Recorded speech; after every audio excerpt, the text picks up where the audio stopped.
अरे! इतनी देर तक मैं कैसे सोती रह गई? अचानक से उठने पर शिखा के सर में जोर का दर्द उठा। पूरा शरीर टूट रहा था, छूने पर उसे लगा शायद बुखार है। फिर भी कोशिश करते हुए वो रसोई तक पहुंची, देखा उसकी सास गीता जी पूरी बना रही थीं। माँ के चेहरे पर नाराजगी का भाव देखते हुए शिखा ने कहा, लाइए माँ, मैं बना दूँ। अब क्या बनाएगी, सब तो बन ही गया है। माँ, मेरी तबीयत थोड़ी ठीक नहीं है, इसलिए आज उठने में थोड़ी देर हो गई।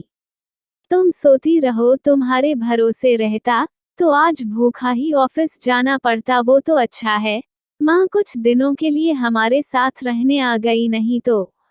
शिखा को अपनी सास की बातों से इतना दुख नहीं पहुंचा जितना अपने पति मनोज की बातों से। शिखा अपने पति के साथ शहर में रहती थी, उनका एक छोटा दूध मुआ बच्चा था। उसको देखने के लिए उसकी सास गीताजी शहर आई थी। बहू की तीमारदारी ना करनी पड़े इसीलिए गीताजी डिलीवरी के समय आई नहीं थी, और शिखा की डिलीवरी के समय उसके पति ने उसका थोड़ा बहुत ध्यान रखा था। बाकी उसके मायके वाले कुछ दिन के लिए आ गए थे। कमरे में, आपको मैंने कल रात में बताया था तबीयत थोड़ी ठीक नहीं लग रही, पर मनोज अनसुना करके चला गया। बच्चे को दूध पिलाने के बाद शिखा रसोई में आ गई। अब खड़ी रहेगी या कुछ हाथ भी चलाएगी? शिखा ने रसोई घर में रखे बर्तन को देखा। सिंक में बर्तनों का अंबार लगा हुआ था। गीता जी ने आलू की सूखी सब्जी और कुछ पूड़ियाँ बनाई थीं। उनके बेटे को बहुत पसंद है, शायद इसलिए। पर शिखा की खराब तबीयत के बारे में पूछना किसी ने जरूरी नहीं समझा।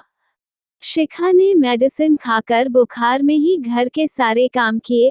उसके ससुर जी को हल्का नाश्ता पसंद था, उनके लिए अलग खाना बनता था। गीता जी को चटपटा खाने की आदत है, आए दिन कुछ ना कुछ बनवाती रहती थीं। शिखा का बच्चा अभी बहुत छोटा था, उसका भी ध्यान वो खुद रखती थी। गीता जी अपने पोते का भी कोई काम नहीं किया करती थीं। अरे, ठीक से मालिश कर, देख हड्डियां कितनी कमजोर हैं। शिखा के मन में आया कि कह दें, आप ही कर दीजिए, पर वो जानती थी यही जवाब आएगा। अपने बच्चों का किए, अब क्या बच्चों के बच्चे का भी करेंगे। बहरहाल, शिखा ने उसी हालत में जैसे तैसे काम किए। शाम होते होते उसका बुखार और बढ़ गया। अब वो बुखार में कराहने लगी थी। उस रह रहकर अपने मम्मी पापा की याद आने लगी। कैसे उसे थोड़ा बहुत भी बुखार हो जाता था तो घर के सारे लोग उसकी देखभाल में लग जाते थे। यहाँ तक कि छोटी सी छींक पर भी मुझे आराम करने का मौका मिल जाता था। मम्मी कितना कहती थी, इतना लाड प्यार ससुराल में नहीं मिलेगा, काम करने के आदत डाल। पर मैं ये कहकर भाग जाया करती थी, मम्मी मुझे तबीयत खराब में काम करना बिल्कुल नहीं पसंद हो। अब अपनी पसंद कहाँ, अब तो दूसरों की पसंद का ध्यान रखते रखते अपनी पसंद भूल चुकी हूँ। कहकर शिखा की आंखों में आंसू उतर आए। खुद को बहलाते हुए, अपने मन को समझाते हुए यही कहती है, तब का समय अलग था, फिर भी समय तो बीत जाता है, पर यादें ही साथ रह जाती है। यहाँ देखभाल तो दूर, कोई तबीयत पूछता भी नहीं था। ऐसे ही यादों में खोई शिखा की आंख लग जाती है। शाम को गीता जी चाय का इंतजार करते थक गई। तब अपनी बहू के कमरे में जाकर झांका। बहू बेसुध सी पड़ी हुई है और छोटा सा उनका पोता सूसू करके गीला कुनमुना रहा है। हद होती है आलस और कामचोरी की। मेरा पोता रो रहा है और तुझे सोने से फुर्सत नहीं है बहू, ओ बहू उठ। पर शिखा का बुखार बहुत बढ़ गया था, वो आंखें नहीं खोल पा रही थी। गीता जी को लगा कुछ गड़बड़ है। माथा छुकर देखा, आग जैसा तप रहा था। आनन फानन में बेटे को फोन किया।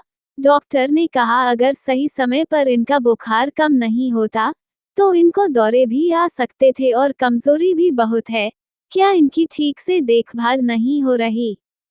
डॉक्टर की बात सुनकर शिखा का पति सकपका गया, जैसे कोई चोरी पकड़ी गई हो। सुबह ही तो शिखा मुझसे कह रही थी और मैं उसकी बात सुने बिना चला गया।